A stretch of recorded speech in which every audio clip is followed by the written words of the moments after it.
tudo bem? Hoje nós vamos falar de situações geradoras de conflitos éticos, neste caso de roubo e pirateria pelo computador.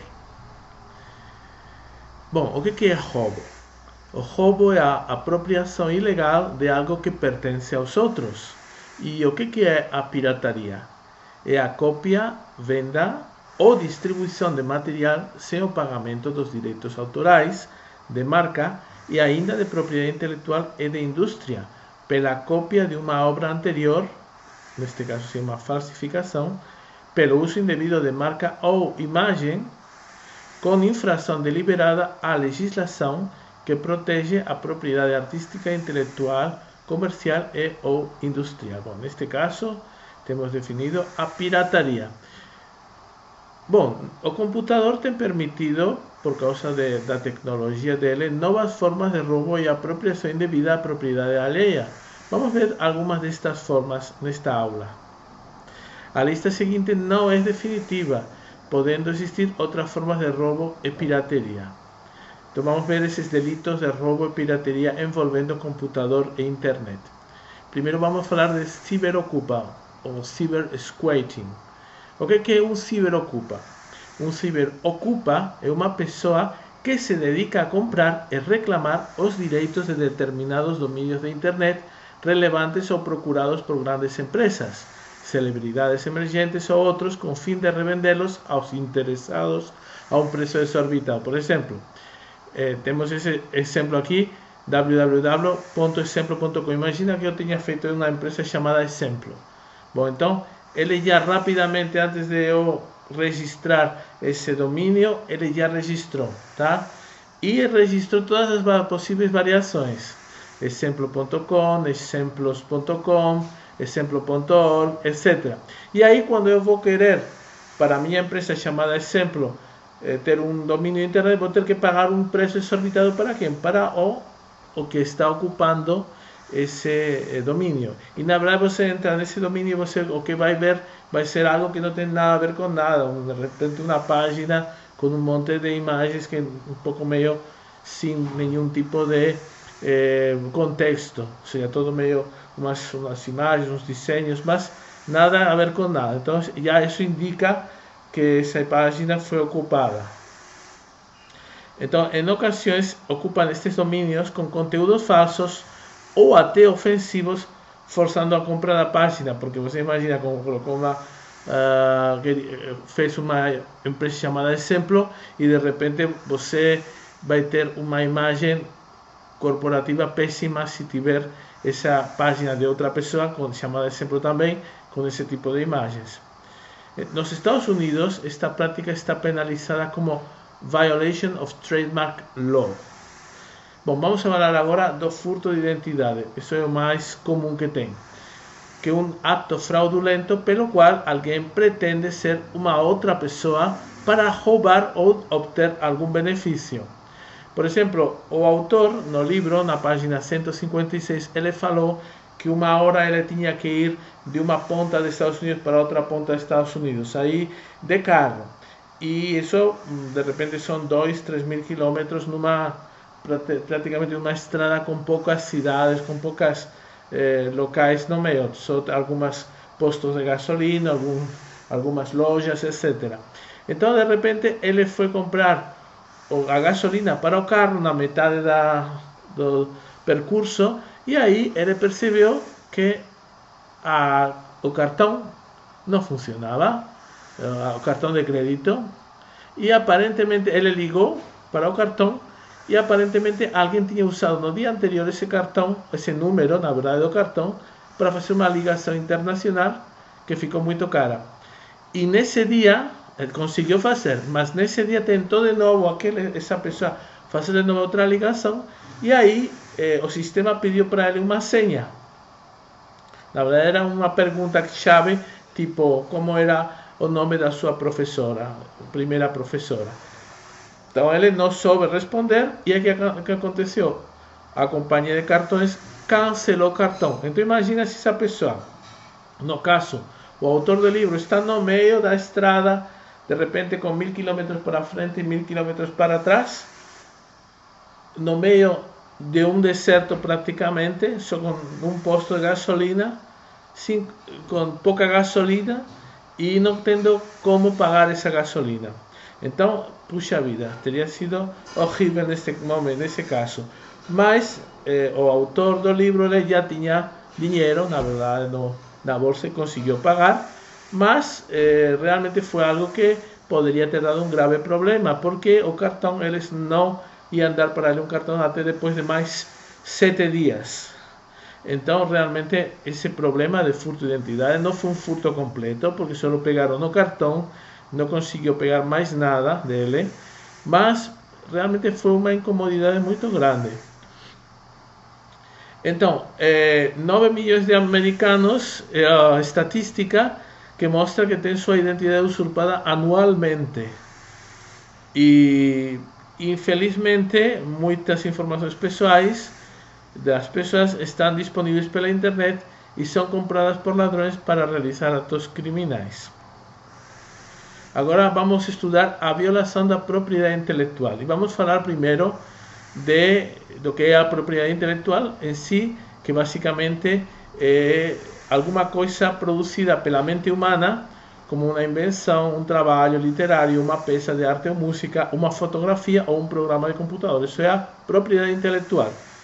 E tem 3 conceitos: o copyright, a patente e o termo de confidencialidade. O copyright, na verdade, vocês veem às vezes numa foto, num livro, não protege a ideia, mas protege a sua expressão. Ou seja, outra pessoa pode expressar as mesmas ideias do livro, mas se for copiando as mesmas palavras, aí teria um delito de copyright. Então nós temos como exemplo as fotos e os livros em geral, mas já falei, a mesma ideia pode ser expressa de outro modo e isso não implica um delito. Agora vamos falar da patente. Aí já protege tanto a ideia quanto a expressão da ideia.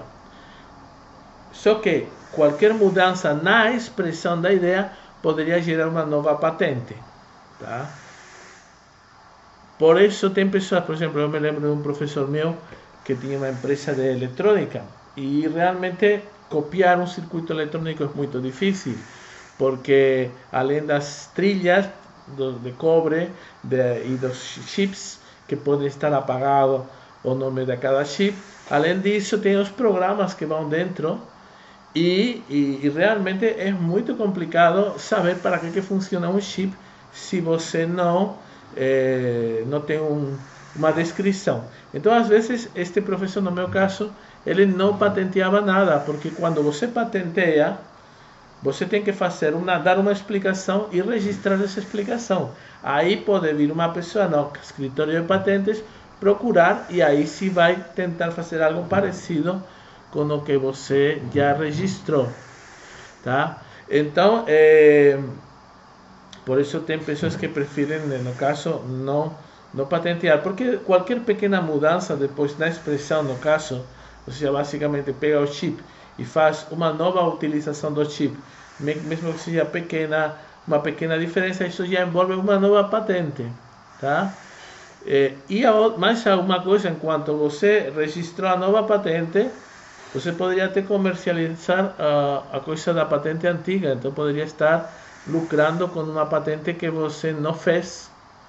Isso já aconteceu várias vezes, então tem bastantes perigos. Então tem pessoas que, por exemplo, tendo uma empresa de pequeno porte, logicamente, se for de grande porte, as patentes, a engenharia reversa acontece, mas se for de pequeno porte, às vezes é até melhor nem patentear, tá? Bom, então temos a copyright, a patente e temos também uma coisa que utiliza-se entre indivíduos e empresas, ou entre empresas, chama-se acordo de não divulgação, ou também chamado termo de confidencialidade, que é um contrato legal entre ao menos duas partes, ou seja, uma pessoa, uma empresa, duas pessoas, etc., em que se estabelece quais materiais ou conhecimentos envolvendo um acordo essas partes não poderão divulgar. É um acordo para manter um segredo, para não falar de alguma coisa que essas duas partes estão intervindo. Às vezes esse material inclui o próprio acordo de não divulgação. Então, às vezes, você não pode nem falar que teve um acordo de não divulgação, porque está no próprio acordo que você não pode desvendar que houve um acordo. Então, fica meio que complicado, mas também é importante na hora de interagir com uma empresa ou uma empresa com outra, etc. Bom, isso já é um pouquinho antigo porque quando o pessoal percebeu que as músicas podiam ser facilmente compartilhadas quando chegou o mundo digital, que era mais fácil de compartilhar do que quando estávamos com os discos de vinil e a música analógica. A partir da digitalização da música, era muito fácil compartilhar a música e houve algumas empresas como Napster que realmente deixava praticamente de graça as músicas em formato MP3. Então, houve a Recording Industry Association of America que demandou Napster e ele foi forçado para parar a distribuição livre de música. Agora já o Napster paga uma taxa por cada música abaixada. Então, neste caso, não pode ser realmente compartilhada uma música de graça, basicamente porque tem um copyright. Tá? O que é o phishing, que é outro delito de computador? O phishing é uma forma de fraude eletrônica caracterizada por tentativas de adquirir informações sigilosas, tais como senhas e números de cartão de crédito, ao se fazer passar como uma pessoa confiável ou uma empresa, enviando uma comunicação eletrônica oficial como um correio ou uma mensagem instantânea. Por exemplo, aqui temos esta mensagem, que é um e-mail, e aí ele está falando: temos recebido a notícia que você tentou tirar um dinheiro quando estava num outro país. Se esta informação não for correta, alguém deve estar tentando acessar a sua conta. Como uma medida de segurança, por favor, visite nosso website via o link abaixo para conferir a sua informação pessoal. Então, isto aqui já é um phishing, ou seja, uma vez você já entra nesse link, aí você vai querer conferir a informação, talvez você vai preencher alguma partezinha da informação que eles não têm, e aí você está, na verdade, entregando a tua privacidade, entregando teus números de crédito, teu endereço para pessoas completamente desconhecidas, mas com aparência de ser algo confiável. Como você proteger do phishing? Desconfiando dos e-mails que não tenham um remetente conhecido, por exemplo. Pensar duas vezes antes de clicar em qualquer link. E se alguém conhecido enviar um arquivo que você não pediu, verifique com a pessoa se ela realmente enviou o arquivo e pergunte qual é o conteúdo deste arquivo. Evite ao máximo executar programas que vêm dentro de um e-mail. Por exemplo, que tenha o nome do arquivo como exe, ssr.pif, cmd, etc., .bat, etc., que muitos deles podem ser realmente maliciosos, podem ser vírus, etc. E por isso é bom ter um antivírus atualizado no computador. Vamos dar mais dicas para se proteger do phishing, mediante bons programas antivírus, atualizando Windows, e evitando instalar programas spyware, adware, etc. Tá? Também é preciso seria bom ter, como na verdade nós temos quando instalamos o Windows, um firewall habilitado. Esse firewall bloqueia algumas tentativas de acesso externo ao computador, tornando-o menos vulnerável a possíveis ataques externos. Bom, vamos falar agora do fraude, scam. muito famosa, a fraude nigeriana, que é uma forma de fraude realizada principalmente por correio eletrônico, onde o fraudador tenta convencer o fraudado a pagar uma quantia de dinheiro que pode ser grande, mas muito pequena em comparação com o ganho potencial final. Ou seja, a pessoa acredita, é enganado, pensando que ele vai ganhar um monte de dinheiro. E com essa hipótese na cabeça, ele vai realmente pagar o que for, mesmo que um valor comparativamente pequeno, mas um valor bom para essa pessoa. Por exemplo, bom, se não obtiver o dinheiro, as pessoas mesmo assim podem obter os teus dados, que no caso é o phishing.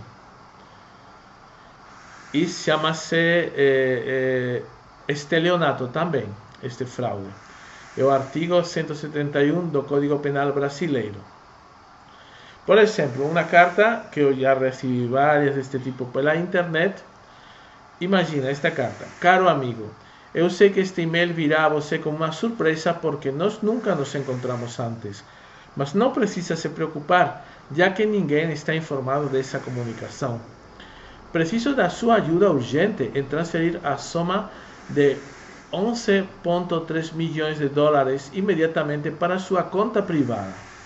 O dinheiro estava em nosso banco adormecido há anos, sem ninguém ter reivindicado ele. Quero liberar o dinheiro para você, já que o nosso cliente falecido, o titular da conta, citou você como seu suposto parente. As leis bancárias aqui não permitem que tal dinheiro fique mais de 13 anos e estará indo como fundo não reclamado para o Tesouro Nacional. Ao indicar o seu interesse, vou enviar-lhe os detalhes sobre como o negócio será executado. Favor responder com urgência para se excluir se você não estiver interessado. Bom, então aí você chama, eles mandam teus dados, teu endereço, a tua conta. Aí eles falam: olha, para poder receber o dinheiro, você tem que fazer uma pequena transferência para os custos da transferência do dinheiro. Aí você paga esse dinheirinho. Bom, e se isto for feito inúmeras vezes, como de fato acontece, com múltiplas pessoas, a pessoa, além de ter muito dinheiro, arrecadar muito dinheiro, vai arrecadar também os teus dados. Outro exemplo, realmente é incrível porque eu recebi muitos e-mails deste tipo. Saudação em nome de Deus. Só para falar: olha, eu sou uma pessoa crente, não vou te fazer nada errado. Eu sou a senhora Margaret Bennett, a viúva do falecido Mr. Joshua Bennett. Eu tenho 65 anos de idade, eu estou sofrendo de câncer de mama e tenho medo que eu não vou viver mais de 2 meses. Meu falecido marido foi morto durante o ataque dos Estados Unidos contra o terrorismo no Afeganistão e durante o período de nosso casamento tivemos um filho que morreu em um acidente de carro 3 anos atrás. Meu falecido marido era muito rico e depois da sua morte eu herdei todos os seus negócios e riqueza. A razão pela qual eu estou entrando em contato é porque eu quero dividir a parte da minha riqueza do meu marido para contribuir para o desenvolvimento da África, da igreja na África. Eu irei sobre isso e estou disposto a doar a soma de 5 milhões de libras britânicas para os menos privilegiados do orfanato Home através de você. Meu Deus é o único que me dirigiu para você e eu quero que você use 70% deste dinheiro para trabalhar para Deus e manter 30% para si mesmo. Este fundo está num banco e sobre a minha instrução meu banco continuará com seus procedimentos de transferência após obter algumas informações vitais de você como meu próximo beneficiário. Por último, eu quero que você mantenha tudo sobre esta transação muito em privado e secreto. Se você estiver disposto a me ajudar, por favor, responda o mais rápido possível. Que a graça de nosso Deus e da Irmandade de Deus esteja com você e sua família. Aguardo a sua resposta urgente. Senhora Margaret Bennett. Bom, então esse tipo de herança que é muito grande e a pessoa tem que deslocar esse dinheiro para outro país e para estar solicitando ajuda de você. Esse tipo de coisas, bom, é incrível porque acontece muito. Eu até recebi um e-mail falando que era a viúva do Bin Laden. Olha que coisa incrível. E o que vamos falar agora do farming. Este é um pouquinho mais complicado, porque você não tem muito o que fazer neste caso. Você digita o endereço de um site que deseja acessar e de repente o que a tua tela vai te mostrar vai ser um endereço quase idêntico, ou a página quase idêntica de onde você quer acessar, mas não sendo a mesma página. Tipo, por exemplo, um banco. Você quer entrar no seu banco, clicou o número do banco, o código do banco, e aí aparece a página do banco. Só que, por exemplo, nesse site, por exemplo, as is foram trocadas por uns, e aí você não percebe essa troca. Ou um zero foi trocado por uma o, ou vice-versa. Então você acha que você está no site, na verdade está num outro site. E esse outro site vai te roubar os teus dados. Mas como você consegue evitar isso? Na verdade não tem muito o que fazer. Somente, como falaremos posteriormente, procurando por páginas que sejam HTTPS, com uma S no final. Significa seguro. Tá? Isto acontece pelo seguinte. Ao digitar a URL, o endereço do site que deseja acessar, um banco, por exemplo, o servidor DNS, que é outro computador, converte o endereço que você digitou num número de IP. Por que um número de IP? Porque, de repente, o site que você quer acessar não está no mesmo computador. Eles fazem o seguinte, de repente, uma empresa mudou de local e transferiu os dados de um computador para outro. Então esse computador tem um número de IP distinto. Mas não por isso que você não vai poder acessar os dados do seu banco, por causa de eles terem trocado o computador. Então, na verdade, você, quando clica no computador um site, aí você manda para um servidor de DNS que ele vai te transferir de novo o IP do teu computador, do computador ao qual você quer acessar, e isso você não tem nada o que fazer, depende mais do servidor de DNS, que se estiver vulnerável, pode acontecer tudo o que acabamos de falar. Vamos explicar aqui um pouquinho no desenho seguinte. Você vê aqui embaixo, você quer, na verdade, acessar este website nicebank.com, tá? Mas, como já falei, a empresa nicebank.com pode estar num computador ou poderia estar em outro computador, cada computador com um IP distinto. Então, para isso, para você sempre estar se direcionando para o computador correto, existe o que chama-se servidor de DNS. Então, o que acontece? Você escreve www.nicebank.com, o servidor de DNS vai te devolver um IP como para te direcionar, na teoria, para este computador, mas na verdade te direciona para este outro computador que tem está, digamos, almacenando uma página chamada www. Ao invés de Nice Bank, tem um N1. Em vez de aí é substituída por um que, de repente, dependendo do tipo de letra, é indistinguível do ouído 1.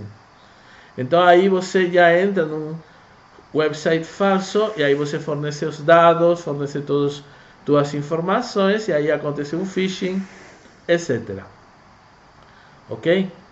Vamos falar do Time Software Bomb. Bom, o que é um software bomb? Basicamente é um código inserido num programa para que o programa e os dados associados com ele sejam destruídos quando aconteça uma determinada situação. Por exemplo, programas que permitem um tempo de prova, suponhamos 30 dias antes de ser comprados. Você começa a usar o programa, você começa a criar os seus trabalhos, etc. E de repente, depois de 30 dias, se você não se cadastrar, o programa se autodestrói às vezes destruindo com ele todos os dados criados por você durante o período de prova, tá?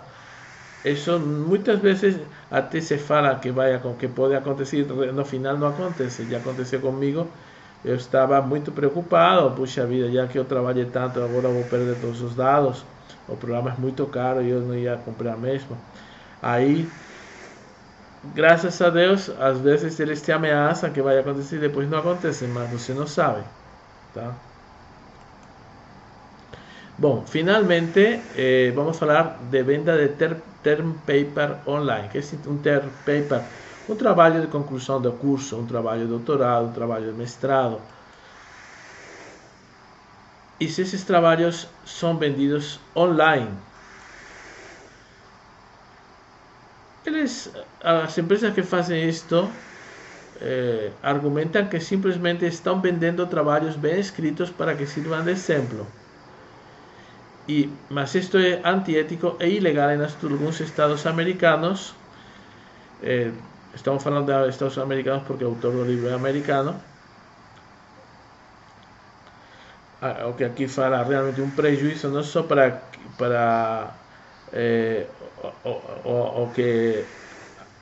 o trabalho, para quem está sendo copiado o trabalho, mas também para o próprio aluno.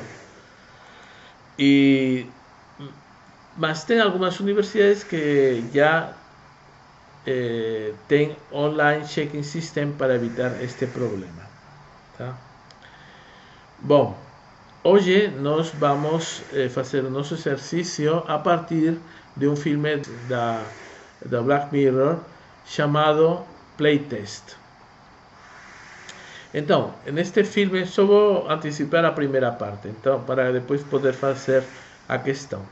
Depois não vou fazer spoiler do filme, mas vou primeiro dar uma primeira introdução. Bom, tem este moço aqui chamado Cooper, que em volta dos 30 anos deixa a casa dos seus pais para viajar pelo mundo. O pai dele acaba de morrer de Alzheimer. E a viagem, na verdade, é uma espécie de terapia para esquecer a vida anterior e criar memórias novas e divertidas. Ele poderia ser classificado como um milenarista. E tem alguns problemas que às vezes se fala que os milenaristas têm. Logicamente, isso é um pouco de preconceito, não todo mundo vai ter esses problemas. Mas por causa das pessoas que nasceram nos anos 90, etc., estão muito habituados às tecnologias digitais e eles às vezes são mais focados nesse mundo digital e ficam um pouquinho mais reticentes a se enfrentar com a vida, a enfrentar os problemas reais do mundo. E às vezes, até neste caso, não se ligam muito com as regras. Logicamente, o que eu estou falando é uma generalização, porque não todo mundo que nasceu nos anos 90 é assim. Mas, algumas pessoas, por causa de estarem muito expostos à tecnologia digital, vivem nesse mundo digital. Neste caso, o Cooper parece ignorar algumas regras. A comissária de a bordo pede para ele desligar o seu game uma vez que o avião já tinha decolado. Então ele ficou brincando do game o tempo todo durante a decolagem, o qual pode ser um perigo para os aparelhos do avião. Basicamente se fala que esse tipo de aparelhos eletrônicos podem às vezes até afetar os sistemas de GPS do avião, de geolocalização, e às vezes até a brúxula do avião pode ser afetada. Isso existem casos reais, tá? Desse tipo de problema. Só que às vezes a pessoa pensa, não, isto deve ser besteira, porque que eu vou deixar de brincar no meu game que eu gosto, adoro brincar. Neste caso foi o que aconteceu. Mas já deu uma ideia do perfil da pessoa, só pelo fato de, mesmo tendo sido avisado, ele continuar até esperar a comissária chegar e falar para tirar o game e não usar mais durante a viagem. Bom, ele é um cara simpático, um cara descolado, mas tem um problema, mais outro probleminha. Ele tem digamos, uma relação não muito boa com a sua mãe, e ao invés de, na verdade, enfrentar esse problema e ver como pode ser resolvido, ele basicamente saiu da casa dele, não falou nada para a mãe, deixou uma mensagem assim, meio um rascunho para ela, falando que ele ia viajar, e está ignorando continuamente os telefonemas da mãe, não quer falar com ela. Basicamente, de repente, ele não quer enfrentar, não quer se desabafar com a sua mãe, não quer ficar triste por causa da mãe também estar bastante impactada pela situação. Ele não quer empatizar com a pessoa e, digamos, compartilhar os sentimentos. Então, ele prefere não ignorar os telefonemas da mãe. Então ele viaja pelo mundo todo, desde Sydney até Taiwan, Roma, Europa toda, Espanha, e já chegou na última etapa, que era Londres. E ele, quase terminando sua volta ao mundo, faltando somente uma semana, Cooper arranja um encontro via um aplicativo de celular.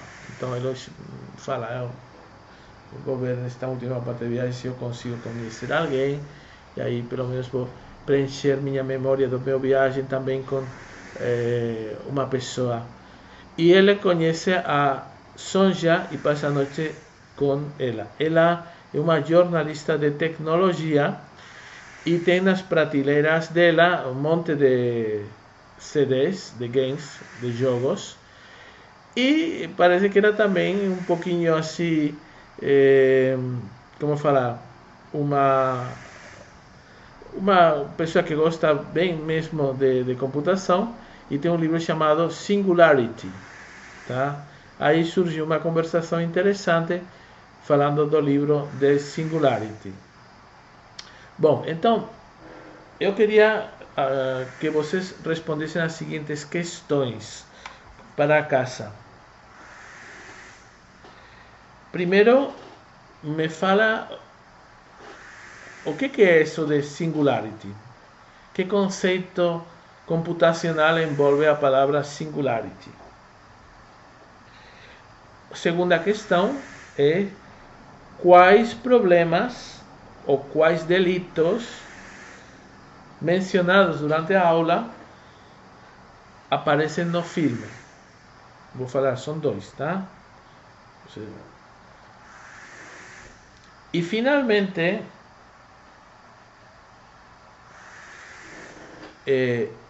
o Cooper vai fazer uso de um Brain Machine Interface futuramente.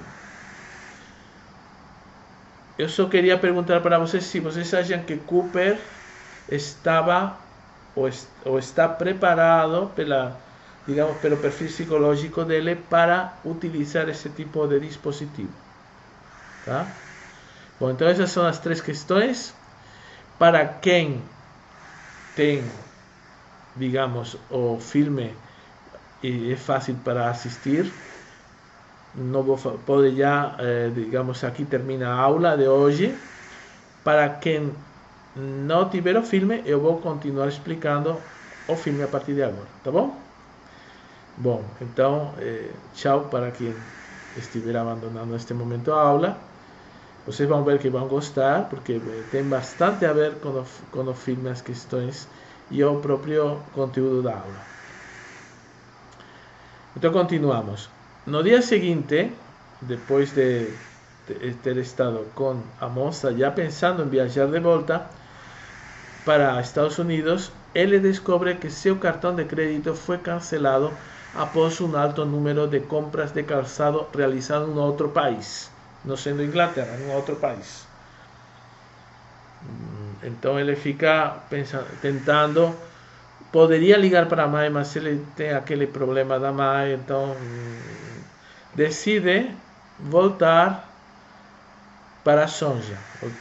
Aí volta para a casa dela e fala: olha o que aconteceu comigo. E ele tenta procurar um emprego rápido para custear a viagem de volta. E procurando na internet, ele encontra um trabalho temporal para testar um novo e misterioso jogo de computador da empresa Saito.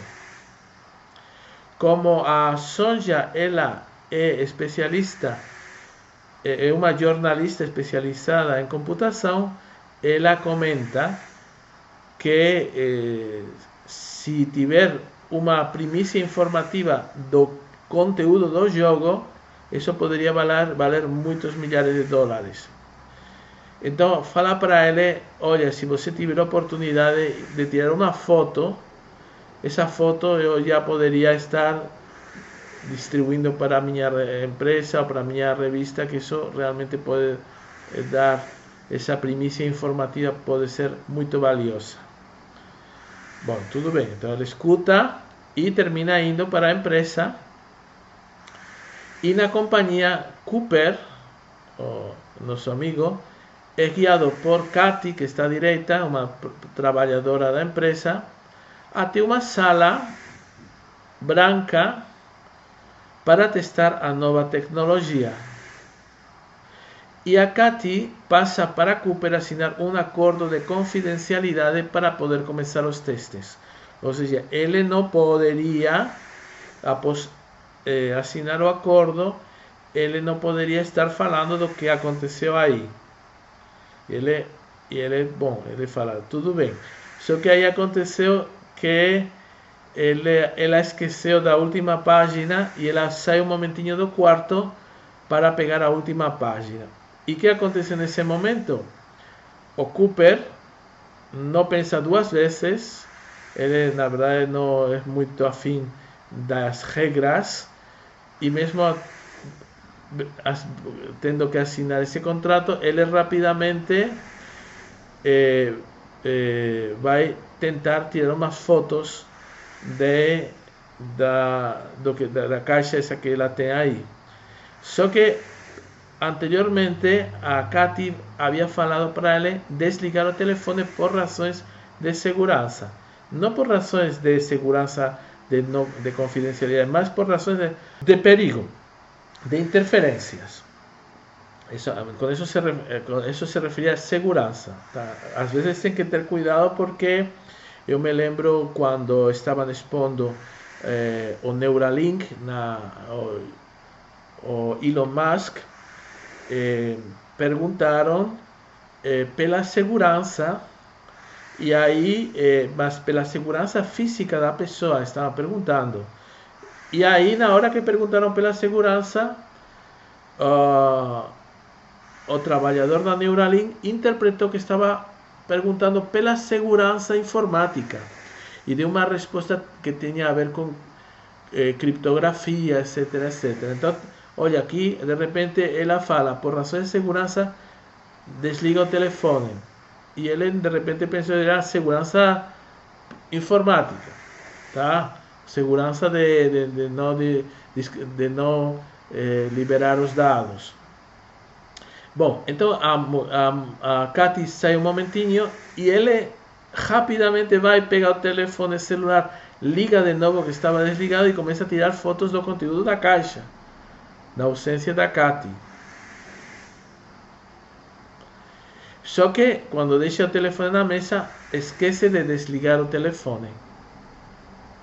Aí a Katy chega e fala que esse novo jogo de computador envolve um implante tipo Neuralink. E coloca um implante de um modo bastante rápido na cabeça do Cooper. Fala que o implante pode ser eliminado, não tem muito risco, então ele aceita. Então, o que acontece? Na hora de começar a fazer as brincadeiras com o jogo, que a mãe de Cooper liga para o filho. Então a Katy fica preocupada e cancela a chamada. Não, puxa vida, pensei que tinha desligado, não pode, cancela a chamada. Bom, e aí, a partir daí continua se desenvolvendo o filme, e aparece que o Cooper saiu da sala branca, foi para uma outra sala, conheceu o dono da empresa e colocam de novo uma interface cérebro-máquina falando que eles querem arrecadar do cérebro dele informações sobre coisas que assustam o Cooper. E aí a Kate leva Cooper até uma mansão que estava detrás da empresa e o deixa sozinha com apenas um fone de ouvido para comunicar-se com ela. Aí que acontece? O Cooper começa a ter alucinações, basicamente geradas pelo implante. E realmente tem a ver essas alucinações com os medos maiores dele. Só que num momento determinado, o fone de ouvido com o qual ele se relaciona e de algum modo interage com a Katie, aí para de funcionar e mesmo assim essas alucinações continuam. E ele vê uma série de coisas relacionadas com seus maiores medos. Não somente medos de aranhas, por exemplo, neste caso, mas, por exemplo, o medo da... Por exemplo, ele de repente teve dúvidas com relação a Sonja, se ela tinha estado envolvida com o tema do cartão, e ele ficava pensando, será que a Sonja é uma boa pessoa? Mas aí vê a Sonja tentando assassinar ele. Depois, o filme não mostra quando termina o jogo. Ele mostra que ele termina conversando de volta com a Katie, porque aparece na porta, e aí ele sai, ele volta, pega um avião, ele volta para os Estados Unidos, e quando chega nos Estados Unidos, ele vê a sua mãe com coisa que pior queria ele, que ela também estava com a doença de Alzheimer. Mas na verdade o filme mostra no final que todas estas visões e alucinações aconteceram em uma fração de segundo, porque quando estava fazendo aquele teste inicial na sala branca, aconteceu a chamada da mãe, e como ele não tinha desligado o telefone, houve uma interferência das ondas eletromagnéticas do celular com o equipamento que tinha implantado no cérebro, e aí realmente foi uma voltagem muito grande que entrou no cérebro do Cooper e terminou causando a morte dele. Até ele morrer, nesses poucos milissegundos, aí que ele teve toda a visão que veio por depois, que foi ver o dono da empresa, depois entrar na mansão, ter as alucinações, voltar para a casa dele.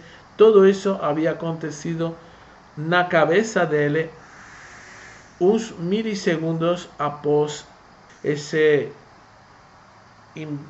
impacto eletromagnético por causa do celular que começou a tocar por ter esquecido de desligar o telefone. Tá bom? Então, basicamente, isso era o filme. Ele mostra, neste caso, uma pessoa que tem alguns problemas psicológicos. Mesmo assim, mesmo com todos esses problemas, ele acha que está preparado para encarar uns testes, e todos esses problemas ficam engrandecidos durante esses testes, e realmente ele não estaria preparado para esse tipo de situações. Então aí ligamos um pouquinho com a aula anterior, onde nós falávamos das diversas etapas do desenvolvimento psicológico, tá? E também ligamos com as aulas anteriores, nos quais, principalmente com a aula que falávamos da pirâmide de Maslow e de como que o ser humano poderia chegar a se aperfeiçoar, e numa hora se precisar, colocar esses tipos de gadgets de Neuralink ou não, tá? Mas assim, eu já enfatizei, tem que ter cuidado, porque esses gadgets, se a pessoa não está preparada, se a pessoa está procurando uma resolução de problemas psicológicos com esses gadgets, talvez não vai conseguir, tá? Talvez até vai ter problemas maiores. Bom, então era isso que eu queria comentar para vocês hoje. Até a próxima aula. Um abraço. Tchau, tchau.